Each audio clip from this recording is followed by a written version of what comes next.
सो HTML tags में we have very limited and the most important ones. ये जो है ये सब एक नॉर्मल HTML डॉक्यूमेंट के परफेक्ट पार्टनर्स हैं. For example, what you do when you take a web page.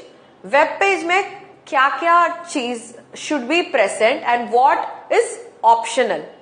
हमें तो पता है एक वेब पेज में टाइटल जरूरी है, उसके बाद कंटेंट चाहिए, और उसके बाद आप जो कुछ लिख रहे हो वो सब डिस्प्ले होना चाहिए. सो ये मेजर ये तीन होने के लिए we have to have all these tags present. This is for a very basic HTML document. Okay, so first tag क्यों कौन सा है? HTML. दूसरा टैग है हेड. ऑलवेज रिमेंबर हमें ये दो एंगल ब्रैकेट्स है उसे डालना जरूरी है. We have to use this. Okay, within which you will write a tag. So when these angle brackets are present क्या होगा? कंप्यूटर को समझ में आएगा कि आप इंस्ट्रक्शन दे रहे हो कंप्यूटर को. आफ्टर HTML आप ऐसे लिख रहे हो, फॉर एग्जाम्पल यहां पे HTML लिख रहे हो आप. ओके, उसके बाद आप सिर्फ ऐसे without the tags if you right HTML, ये ऐसे ही डिस्प्ले हो जाएगा, क्योंकि जब कभी वो एंगल ब्रैकेट्स के अंदर है तभी कंप्यूटर को पता चलेगा कि वो एक इंस्ट्रक्शन है. Alright, so that's the reason we use the angle brackets. दूसरा है head. Third one is title tag. उसके बाद है body tag, and after that we have paragraph. ये जो P रिप्रेजेंट किया गया है ना, दिस इज पैराग्राफ. ओके, और ये जो BR है ये है ब्रेक. ये है ब्रेक टैग. और ये जो टैग है एक्सक्लेमेशन और हाइफन के साथ, इसे कहते हैं कमेंट्स टैग. आपको नाम से ही पता चलेगा. When you give these tags, automatically instructions will be for creating a paragraph. P देंगे तो it will be creating a paragraph. Break तो एक ब्रेक लेने के लिए, that is break the line.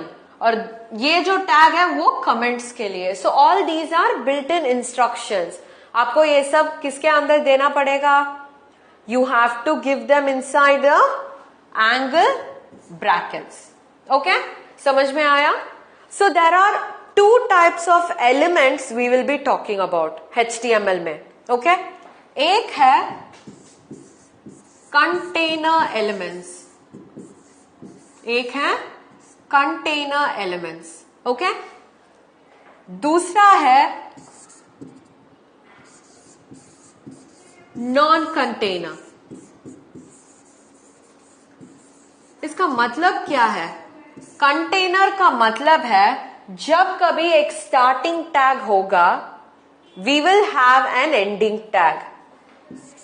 Ending tag कैसा होगा? With the same name you will add a slash before. एक फ्रंट स्लैश ऐड करेंगे. इसका मतलब है जो कुछ डेटा आप इसके बीच में लिख रहे हो, all that will come with in the HTML tag. So you contain data within a set of tags. वैसे ही आप पैराग्राफ को भी वैसे ही कर सकते हो. You write the paragraph here and when you end it, इसका मतलब है पैराग्राफ यहां पे खत्म हो गया है. Okay? So always when a container element is written, उनका end tag बहुत ही important है. Only then you can tell this particular data will be within this tag. अभी पैराग्राफ है तो इससे पैराग्राफ खत्म हो जाएगा, सो आपको एंड करना बहुत ही जरूरी है. ओके, यही आप सोचो कि ब्रेक टैग ले रहे हो. ये ब्रेक के लिए आपको एंडिंग टैग ही नहीं चाहिए, क्योंकि एक लाइन लिख रहे हो और यहाँ पे आप जब ब्रेक टाइप कर रहे हो ऑटोमेटिकली नेक्स्ट डेटा नीचे जाएगा. सो इनका एंडिंग टैग की कोई जरूरत ही नहीं है.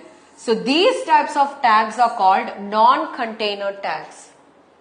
नॉन कंटेनर टैग्स ये सिर्फ इंस्ट्रक्शंस होते हैं. This is not like from this data to this data apply this instruction, वैसा वाला नहीं है. but others they always are with a starting tag and an ending tag. So इन्हें कहते हैं container elements. समझ में आया आपको? Yes. So now we are going to see each and every tag. देखते हैं क्या है एक एक tag में. Okay? First tag. The HTML tag tells the browser that this is a HTML document. So आप जो HTML पेज शुरू करने वाले हो, जो HTML डॉक्यूमेंट शुरू करने वाले हो, it should always start with HTML tag. ये तो केस सेंसिटिव नहीं है, so you can use even small letter HTML या फिर HTML ऐसे भी यूज कर सकते हो, मगर it is always best to use it in capital letter because हमें टैग्स और कंटेंट का डिफरेंस दिखेगा. व्हेन वी रीड इट हमें इजी लगेगा. Alright, so always try to use this in capital letters. समझ में आया? सो HTML का फर्स्ट पर्पस क्या है? Every document should start with the HTML tag. Okay? और ये क्या करेगा? It tells the browser that HTML document has been started. Okay? और the HTML tag represents the roof of an HTML document. Root का मतलब क्या होता है? Main part. रूट का मतलब होता है मेन पार्ट. इसके बिना the document will not be considered as a HTML document at all. Okay, so आपको ये फर्स्ट लिखना पड़ेगा. ऑलराइट. तीसरा पॉइंट है the HTML tag is the container for all the other HTML elements. अभी तो प्रीवियस स्लाइड में हम लोगों ने देखा था कंटेनर. कंटेनर का मतलब है डेटा बिटवीन देम, है ना? So data between them will hold all the instructions. So हम जो HTML डेटा लिख रहे हैं, प्रोग्राम लिख रहे हैं, वो लास्ट लाइन में हमें HTML को क्लोज भी करना पड़ेगा. इसका मतलब है this completely is a HTML program. जो कंटेनर कंप्लीटली डेटा को होल्ड कर रहा है, all that data will be within HTML tags. So अंदर जो कुछ है that becomes a HTML program. समझ में आया? So always in the first line of the program and the last line of the program we should have the HTML tag. समझ में आया आपको? नेक्स्ट टैग है head tag. ये जो head tag है is a element, is a container for all the head elements. ये head elements क्या होते हैं? Head element is title and heading. ये दोनों हैं head के elements. HTML is a container for all the elements. Head is a container for only the head elements. Head elements क्या होते हैं? Title और heading. So इसका मतलब है when you start head, you will end the head only after कौन सा? Title और हेडिंग कंप्लीट होने के बाद, क्योंकि head is a container of और टाइटल एलिमेंट, है ना? सो title will lie with in head. समझ में आया आपको? So head after HTML. अभी एक प्रोग्राम लिख रहे हो HTML, उसके बाद इमीडिएटली आप हेड लिखोगे, क्योंकि इसके अंदर ही टाइटल आएगा. So after HTML always in a program it is going to be head in the second place. Okay? अभी देखो the head element can include a title for the document, scripts, styles, meta information and more. ये जो head element है title include करेगा. जो कुछ आप लिख रहे हो HTML प्रोग्राम के अंदर, उसका टाइटल हेड एलिमेंट ही देगा. समझ में आया? The HTML document can hold scripts. Scripts भी होल्ड कर सकता है. स्क्रिप्ट्स का मतलब है another program which can be put inside HTML program. अभी जब आप वेब पेजेस के बारे में पढ़ोगे तब जावास्क्रिप्ट के बारे में भी आप पढ़ोगे. Alright? So those are special programs which will be inside HTML programs. उन्हें कहते हैं स्क्रिप्ट्स. ओके? और स्टाइल्स तो मैंने बताया था. हेडिंग का साइज, फॉन्ट साइज. और meta information, information about information, data about data, वो भी स्टोर कर देता है. सो हेड का मेन ऑपरेशन क्या होता है? It gives a container for title and heading. So title कहां रहेगा? हेड के अंदर. Okay, so first 2 lines of the program are ready right now. अभी देखते हैं और क्या क्या टैग्स हैं. यस, ऑटोमेटिकली HTML के बाद हेड आएगा. उसके बाद तो मैंने बोला था you will always have title with in head. Yes और नो? टाइटल हेड के अंदर आएगा. So what will this do? Defines the title in the browser tool bar. जब आप गूगल टाइप कर रहे हो ब्राउजर में, आपको वो जो ब्राउजर के ऊपर बार होता है वहां पे भी आपको गूगल दिखेगा. Yes, that is the title. वो HTML पेज का टाइटल है वो. सो टाइटल स्पेसिफाई करने से कहां आएगा? ब्राउजर में जो टैब ओपन होगा ना, वहां पे आप जो टाइटल स्पेसिफाई कर रहे हो वो डिस्प्ले होगा. Okay, so defines the title in the browser tool bar. And second point, it provides a title for the page. It provides the title for the page when it is added to the favorites. हमने तो browser में bookmark करके रखे हैं, है ना, certain web pages that you always visit. जैसे Wikipedia हो सकता है, थिसारस हो सकता है. ये सब हम लोग क्या करते हैं? बुकमार्क करके राइट में रख सकते हैं. क्यों? क्योंकि we frequently use it. We need not type the address and go to that place. सो यहां पे जब आप उसे वो वेब पेज को फेवरेट्स में डालेंगे या डाउनलोड्स बुकमार्क में डालेंगे, तो ऑटोमेटिकली बुकमार्क में जो टाइटल आप दे रहे हो that will get stored. You need not give a separate title. समझ में आया? So third point becomes displace a title for the page in search engine results. जब आप सर्च करते हो, सर्च इंजन क्या होता है? गूगल, याहू, बिंग, ये सब सर्च इंजन होते हैं जहां पे जाके आप टाइप करते ही इंफॉर्मेशन आपको मिलता है. ओके, सो जब आप सर्च इंजन में टाइप करते हो, ये टाइटल पुल आउट होगा वेब पेज से. ओके, सोचो कि आप एक वेब पेज क्रिएट कर रहे हो कार्स के बारे में. सो जब anybody who types in cars in the search engine, आपको जो टाइटल यहाँ पे कार्स मेंशन हुआ है, इसके कारण आपका वेब पेज भी पुल आउट होगा. समझ में आया? So this is the need of the title.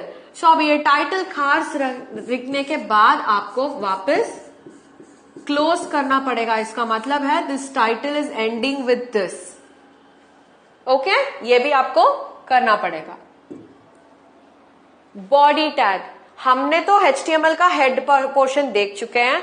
अभी बॉडी पोर्शन. ये बॉडी में क्या होगा? You will write all the other things that are suppose to be displayed. For example, हमने एक वेब पेज किया है, हम लोगों ने ये पार्ट सब कुछ देख लिया है. ये टाइटल जो है ये कार्स हो गया है, इसका हेडिंग का कलर सब कुछ हम लोगों ने बता दिया. अभी ये कंटेंट जो निकले वाले हैं ना, इसे कहते हैं body part of the HTML program. Okay, so the body tag defines the document's body. ये जो पार्ट है इसे डिफाइन करेगा body tag. Okay, the body element contains all the contents of an HTML document. सभी other than head and title, बाकी जो कुछ tags हैं, जो कुछ एलिमेंट्स हैं, वो सब बॉडी टैग के अंदर ही आएगा. So body is also a container element, क्योंकि इतना सारा एलिमेंट्स कंटेन करता है वो. Yes, so body is also a container element. अभी कौन से वाला टैग सब कंटेन करता है? Such as text, hyperlinks, images, tables और लिस्ट्स. हमें पता है text. Yes, anything that you type in English language. अभी जो हाइपरलिंक्स है, हाइपरलिंक्स क्या होते हैं? जब कभी आप वो वर्ड पे क्लिक करते हो, वो पर्टिकुलर वेब पेज खोल जाएगा. So those particular words are called as hyperlink. You create a link from the word to a web page. Images तो आपको पता है, pictures, tables, rows and columns के साथ, और लिस्ट, जो लिस्ट आप क्रिएट कर रहे हो। ऑलराइट, सो ये सब बनता है बॉडी टैग के एलिमेंट्स। समझ में आया आपको? अभी देखने वाले हैं पैराग्राफ। हम लोगों ने ये प्रीवियस स्लाइड में ही देखा था। पैराग्राफ क्या करता है? What ever content that you right it with in paragraph. तब क्या हो जाएगा? ये एक अलग सा एक पैराग्राफ बन जाएगा। The paragraph tag defines a paragraph. Okay, browsers automatically add some space. So क्या करते हैं ब्राउजर्स? जब कभी आप ये पैराग्राफ टैग देखते हैं, so automatically they add some space. जो स्पेस आप यहां से दे रहे हो, this is called as margin. आप नोटबुक में जब लिख रहे हो, you don't write it from the end, you give some space and you start writing like this. So ये जो स्पेस है उसे मार्जिन कहते हैं, है ना? सो द पैराग्राफ टैग देखने से ही ब्राउजर क्या करता है? It gives a space before and after each paragraph element. So क्या कर देता है? ऐसे शुरू होएगा। Okay, so it gives a space before the element, और दूसरा एलिमेंट स्टार्ट करने से पहले it gives another space. Okay, so this is how a paragraph element will be create. ये ब्रेक जो है, it inserts a single line break. सोचो कि पैराग्राफ आप लिख रहे हो, ओके, और इसके बाद आप लिख रहे हो ब्रेक। इसका मतलब है आप जो भी पैराग्राफ यहां पे स्टार्ट करोगे, ये एक लाइन का ब्रेक छोड़ के ही वापस लिखेगा। Okay, so whenever you add a break tag, it inserts a single line break, and the break tag is an empty tag, non-container। empty tag का मतलब है ऐसा वाला टैग नहीं होता है। No, you don't have a end tag, empty tag, container नहीं है वो। Okay, which means that it has no end tag। समझ में आया आपको? Yes? ये देखते हैं कमेंट टैग। कमेंट किसके लिए यूज करते हैं? For you to understand the program at the later point of time. So the comment tag is use to insert comments in the source code. ये सोर्स कोड क्या होता है? आपका HTML program. So the comments are not displayed in the browsers. Comments तो browsers में दिखेगा नहीं, मगर सोर्स कोड में रहेगा, प्रोग्राम के अंदर वो रहेगा। And you can use comments to explain your code. अभी सोचो आप किसी को एक्सप्लेन कर रहे हो आपका कोड, या तो आप कोड भेज रहे हो कहीं पे से, वो लोग आपका कोड देख रहे हैं। सो जब कभी आप कमेंट्स यूज करते हो, those people who are reading your code will understand why you have done it. समझ में आया? So this is how comment tags is used. So what did we learn today, children? हम लोगों ने HTML के tags के बारे में पढ़ा था, different types of tags and how do we use it. Okay? So please use these tags or create a document. Until that, meet you in the next session. Bye bye.